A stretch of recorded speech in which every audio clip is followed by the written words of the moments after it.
आम्हीच निघालो फिरायला. आहे की आता हायवेला जरा बरं पडतं. हायवेला बारक्या गाड्या पळत नाहीत. सुसाट असतात. नाही सुसाट नसतोय आम्ही.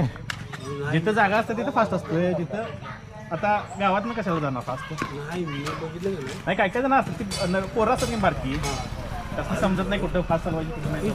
होय बॅगा बिगा अडकून असते लय लांब लांब असते का असं लहान पोरं असतात ती गाडी.